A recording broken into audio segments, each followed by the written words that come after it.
So nice one, Nabil, of course. Just to put the icing on the cake, we actually brought you insects. I'm trying to stay away. Why are you running away? Don't be scared, lah. Go nearer, go. Hey. Okay, anyways, right here joining us, we got Dr. Goh Soon Heng and also ZALHASRAH, AHMAD, FATHILLAH. So, entomophile. If you guys are wondering what entomophile is, basically insects enthusiasts. Now, here is a bugging question.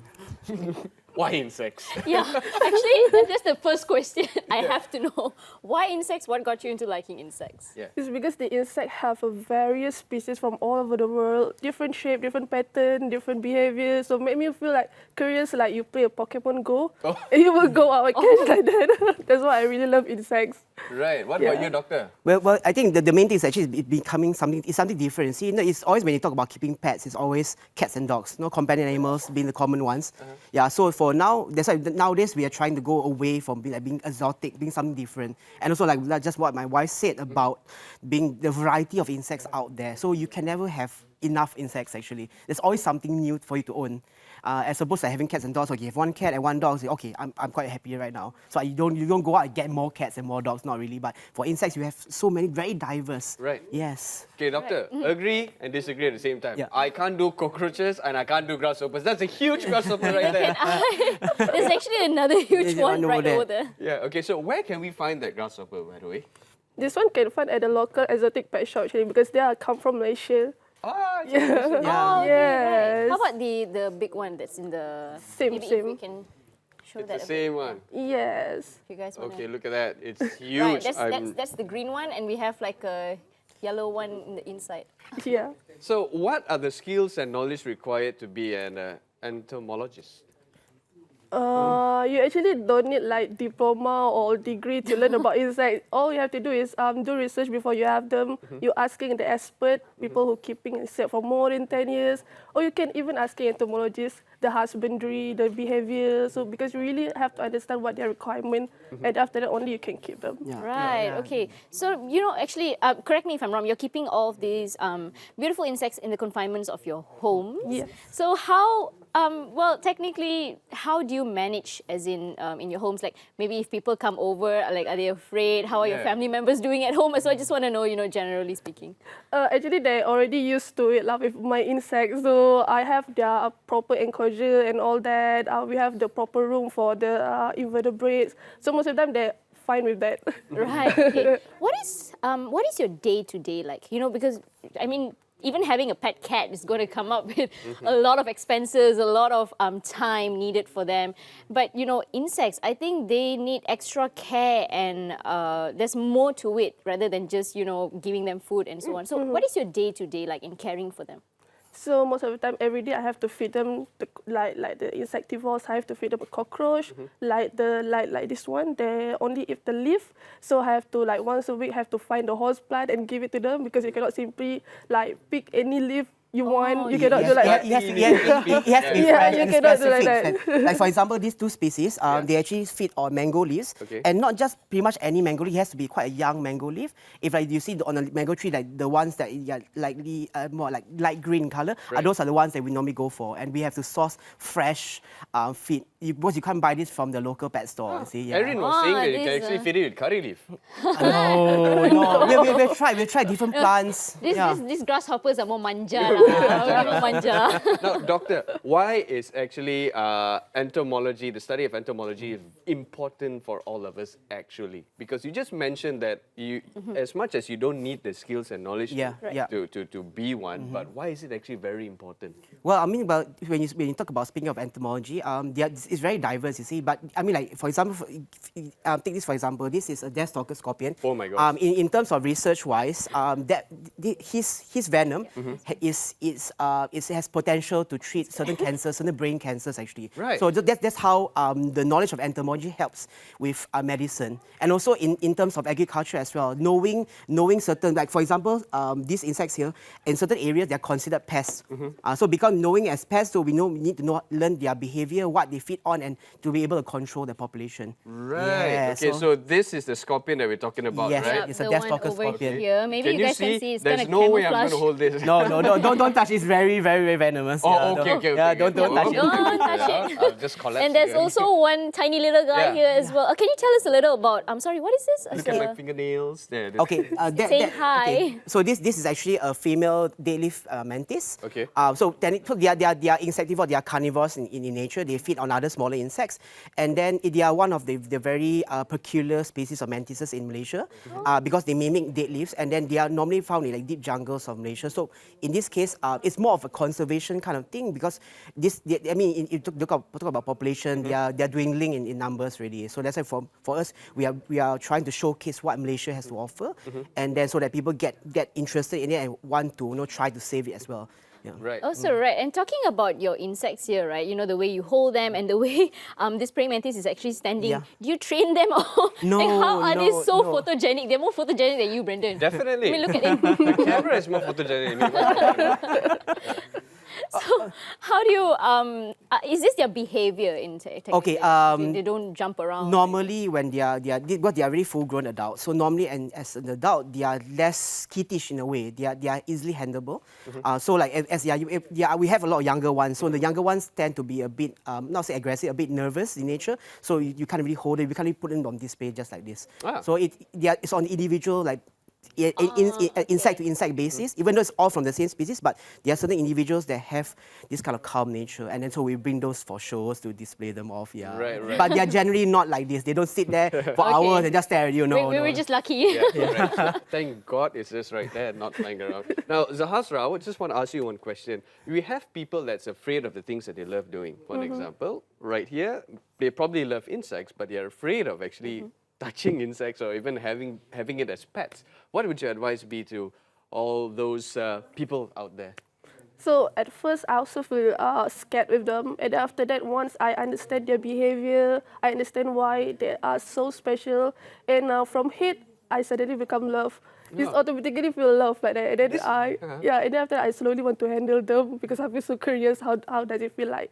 This is like some Zen connection. Yeah, right. The insects, like you're an insect whisperer. Yeah. So basically, if you are afraid or whatsoever, just go ahead and try to Yes, touch it. try. is it? Have to try first. I guess try in a certain context, in the controlled environment. I guess you don't go out and just grab it from the roadside or go to the jungle and try to catch it. No, don't do that. In a controlled environment. So, Irene, are you scared of cockroaches? Yes, Come on, I face am. your fear. Excuse me. No, this is not a cockroach. Actually, can you tell us a little It about is a the cockroach. ones on your hands? A cockroach, is it? Yes, it is. Oh, it is. Oh. It is.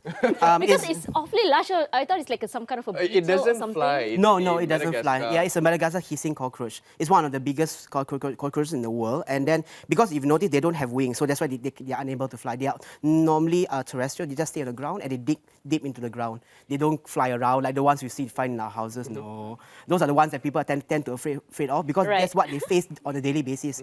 This species here, people don't see them on a daily basis, so they tend not to have that kind of fear towards it. Right, actually, yeah. right. Every time I see a cockroach in my house, I'm just praying that it doesn't fly. Yes, It's yes, the only yes. thing I'm praying for.